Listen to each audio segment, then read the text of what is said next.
అంటే ఎన్ని గంటలు పడుకుంటే మీరు ఆరోగ్యం అని చెప్తారు? ఇప్పుడున్న లైఫ్ స్టైల్‌లో ఇప్పుడు నేనే ఉన్నానండి. నేను ఒక 6-7 అవర్స్ కంటే ఎక్కువ పడుకోలేను. నాకున్న సిట్యుయేషన్స్‌కి. అది కరెక్ట్ కాదా? Yeah! 6-7 hours sleep is good. But ఎన్నింటికి పడుకోవటం కూడా చాలా ఇంపార్టెంట్. నైట్ 2 గంటలకి అలా పడుకుంటాం. అలా పడుకోకూడదు. ఓకే. 11 మన బాడీ రిపేరింగ్ టైమే 11-4.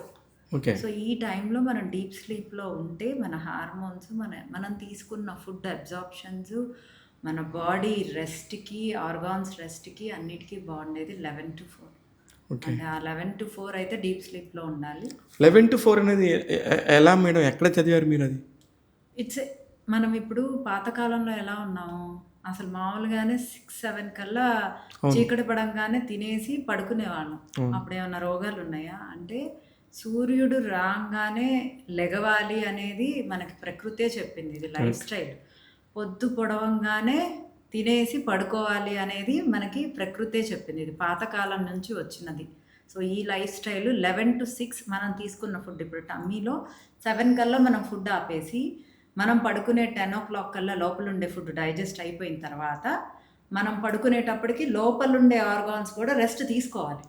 ఓకే. ఇప్పుడు మీరు 11కి తిని పడుకుంటే, మీరు రెస్ట్ తీసుకుంటదేమో, మీ బాడీ రెస్ట్ తీసుకుంటదేమో గానీ, మీ బ్రెయిన్ రెస్ట్ తీసుకుంటదేమో గానీ, బట్ యువర్ టమ్మీ మీ స్టమక్‌లో డైజెస్టివ్ సిస్టమ్స్ అన్నీ వర్క్ చేస్తూనే ఉంటాయి. అంటే మార్నింగ్ నుంచి వాటర్ తాగినా, తిన్నా, ఏది తిన్నా, వర్క్ చేస్తూ ఉన్నా, మళ్ళీ మీరు నైట్ తినటం వల్ల అది కూడా కంపల్సరీగా వర్క్ చేయటం వల్ల ఓకే. డెఫినెట్‌గా మీ సిస్టమ్ అనేది దెబ్బతింటుంది.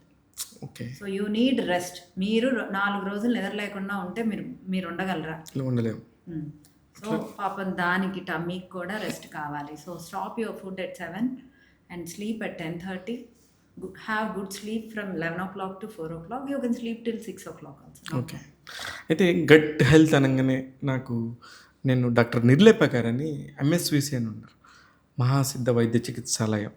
ఆమెను కూడా నేను ఇంటర్వ్యూ చేసినప్పుడు first time she face the camera. అప్పుడు ఆమె కూడా వచ్చి ఆమెకే చాలామంది క్లయింట్స్ ఉంటారు. రెగ్యులర్‌గా ఆమెకి ఇంటికొచ్చి చెప్పి చేయించుకునే వాళ్ళు చాలామంది ఉంటారు. కానీ మేము అడిగాం జస్ట్ వై డోంట్ యూ మీరు రండి కెమెరా ముందుకి చాలా మంచి విషయాలు చెప్తారు కదా అన్నప్పుడు వి సెలెక్టెడ్ గట్ హెల్త్.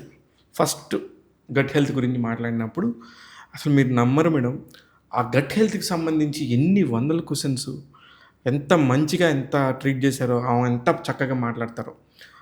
ఇక్కడ మీతో మాట్లాడితే ఆమె పేరు ఎందుకు తీశానంటే గట్ హెల్త్ గురించి మన బాడీ మొత్తం కూడా గట్ నుంచే ట్రావెల్ అవుతుంది. మన జీవన విధానానికి పర్ఫెక్ట్‌గా గట్ బాగుంటేనే అంతా బాగుంటుందని చెప్పింది. అందుకని ఇప్పుడు మళ్ళీ గట్ గురించి మాట్లాడుతున్నాను. మీరు కూడా గట్ గురించే మాట్లాడుతున్నారు కాబట్టి. యాహ్! మన సెకండ్ బ్రెయిన్ గట్. గట్ బావుంటే మీ గట్ బావుంది అంటే మీ ఫేస్ బావున్నట్లు. అదే. Everything reflects. సో, గట్ బావుంటేనే మీ అబ్జార్ప్షన్ రేటు బావుంటది. గ్యాస్ట్రిక్ ఇష్యూస్ రావు. ఇమ్యూన్ సిస్టమ్ గూడా మీ అబ్జార్ప్షన్ రేట్ బావుంటేనే మెరుగుపడుతది. సో, అన్నిటికీ మూలాధారం గట్. గట్.